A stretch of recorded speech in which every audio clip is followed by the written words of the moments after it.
देखो यार, बहुत सारे मेजॉरिटी ऑफ स्टूडेंट जो फेल होते हैं they get usually stuck between 130 to 149।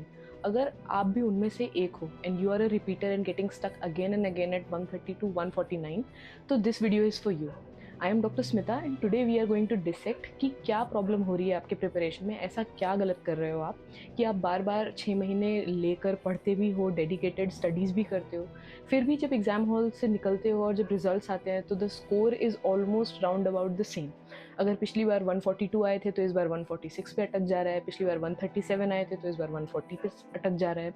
What is the core problem and how to identify, this is what we are gonna talk today, कि कैसे इसे समझें और कैसे इस प्रॉब्लम को टैकल करें। तो पहली चीज तो ये समझ लो कि ऐसा नहीं है कि आपने पढ़ा नहीं है। स्टडिंग पैसिवली और studying without changing your strategy is like running on a treadmill. तुम भाग तो रहे हो, कैलोरी तो तुम्हारी बर्न हो रही है, मगर तुम कहीं पहुंच नहीं रहे हो। And this exam is not about burning calories and running on the treadmill. This exam is about running and reaching at a point where you have to cross the finish line. ठीक है, अब चलो समझ लेते हैं कि problem हो क्या रही है। पहली चीज तो फोकस करने की ये है, यू हैव टू सी कि तुम्हारी नॉलेज वीक है या एप्लीकेशन वीक है। तुम्हारे कंसेप्ट में लैग है, तुम्हें चीज़ें समझ में नहीं आ रही हैं, या कंसेप्ट्स क्लियर नहीं हो रहे हैं इस वजह से क्वेश्चन गलत हो रहे हैं, या तुम्हारे कंसेप्ट्स तो ठीक हैं, सब तुम्हें कंटेंट तो पता है, लेकिन जब तुम अप्लाई करने जाते हो तो एमसीक्यूज गलत हो रहे हैं।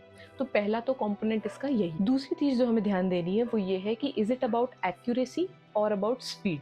क्या तुम्हारी एक्यूरेसी में प्रॉब्लम है? 60% क्वेश्चन तुम सही लगाते हो, सही लगा रहे हो, लेकिन बहुत धीमा लगा रहे हो, you are marking it very slow, तो एंड में टाइम कम बचता है, तो उस हबड़ तबड़ में तुम्हारे क्वेश्चन ज़्यादा गलत हो जाते हैं। या फिर ये स्पीड की प्रॉब्लम है, तुम क्वेश्चंस तो बहुत जल्दी जल्दी सॉल्व करते हो, मगर सिली मिस्टेक्स होती हैं, क्वेश्चंस गलत हो जाते हैं, जो कि आसान क्वेश्चंस हैं, गलत नहीं होने चाहिए। तुम्हें लगता है कि तुमने सही मार्क किया है, मगर इन दी एंड बिकॉज ऑफ दिस जल्दबाजी वो क्वेश्चंस गलत हो रहे हैं। तीसरा कंपोनेंट इस एनालिसिस का ये होगा कि सब्जेक्ट तो नहीं वीक है कोई, ऐसा तो नहीं है कि तुम्हारा कोई पर्टिकुलर सब्जेक्ट, जैसे मेजर 4 सब्जेक्ट्स जैसे पीएसएम, मेडिसिन, ऑब्स, गायनी और सर्जरी, ये 4 सब्जेक्ट से बहुत सारे क्वेश्चंस आते हैं, और इनमें से अगर तुम्हारा एक भी सब्जेक्ट बहुत वीक है तो मोस्ट प्रोबेबली तुम्हारे बहुत सारे क्वेश्चन गलत हो रहे हैं, जिस वजह से तुम्हारा स्कोर एक पॉइंट पे स्टक है और आगे तुम मूव नहीं कर पा रहे हो।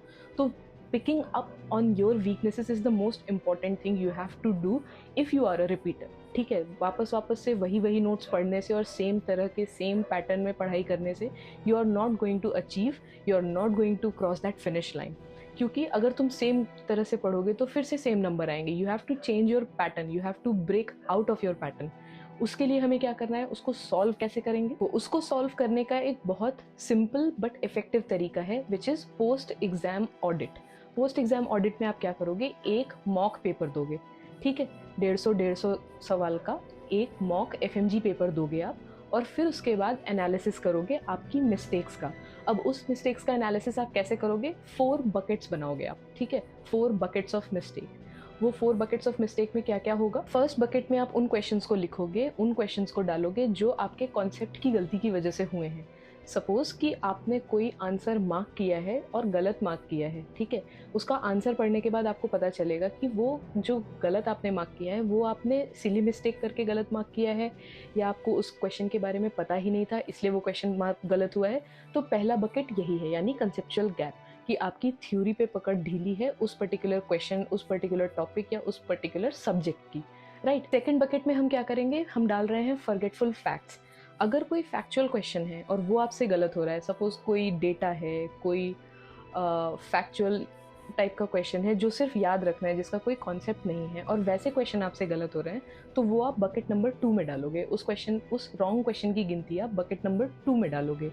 राइट, फॉरगेटफुल फैक्ट्स वाले सेक्शन में। थर्ड बकेट ऑफ मिस्टेक्स में हम क्या डालेंगे, मिसरेड क्वेश्चंस। बहुत सारे एफएमजी में क्वेश्चंस होते हैं जिनमें लिखा होता है नॉट या एक्सेप्ट। ऐसे क्वेश्चंस हम अक्सर जल्दीबाजी में गलत करते हैं और बहुत लोग गलत करते हैं। Even good students also miss out on those questions, क्योंकि एग्जाम स्ट्रेस में, जल्दीबाजी में, हबड़ तबड़ में, एग्जाम पैनिक के सिचुएशन में you miss out on certain things. तो अगर ऐसे क्वेश्चंस आपने मिस रीड करके गलत किए हैं तो थर्ड बकेट में आपके वो नंबर ऑफ क्वेश्चंस जाएंगे। फोर्थ एंड लास्ट बकेट वो होगी जिसमें आपने सेकंड गेसिंग की है। A lot of us do second गेसिंग। हम एक बार क्वेश्चन मार्क कर देते हैं, फिर वो बैक ऑफ हेड में हमारे क्वेश्चन चलता रहता है। 2-3 क्वेश्चन करने के बाद या after some amount of time हमें लगता है नहीं यार, उसका क्वेश्चन का जो आंसर हमने बी मार्क किया है वो बी शायद सही नहीं है, सी है, तो हम वापस जाते हैं और बी को सी कर देते हैं। और जब एग्जाम से बाहर निकलते हैं तो पता चलता है कि जो पहले सब मार्क किया था, जो आपके सबकॉन्शियस माइंड ने फटाक से जो आंसर दिया था बी, वो ही सही था और सी आपने सेकंड गेसिंग के चक्कर में गलत कर दिया। तो लास्ट 4th बकेट में आप ऐसे क्वेश्चंस अपने गलतियों के डालोगे जिनमें आपने सेकंड गेस करके अपने सही जवाबों को गलत बना दिया। Once you are done with filling up the buckets, the mistake का बकेट्स, देन यूल एनालाइज कि कौन सी बकेट आपकी ज़्यादा भरी है, and then according to that you'll prioritise कि आपकी कहाँ गलती ज़्यादा हो रही है। Are you lagging in your concept, are you lagging in your accuracy, is your time management weak, है ना, या फिर फॉरगेटफुल फैक्ट्स जो हैं वो हमेशा भूल जाते हो आप। This would give you an idea कि कैसे आपको इम्प्रूव करना है, because same to same studies करके सेम टू सेम रिजल्ट ही आएगा, 6 महीने के बाद भी सेम टू सेम रिजल्ट ही आएगा। अगर आपको अपना रिजल्ट डिफरेंट करना है और रिपीटर लूप से बाहर निकलना है, then you will have to break your own pattern, है ना। And to break your own pattern you need to realise what you are doing wrong, where you are lagging, and then you have to improve that particular area.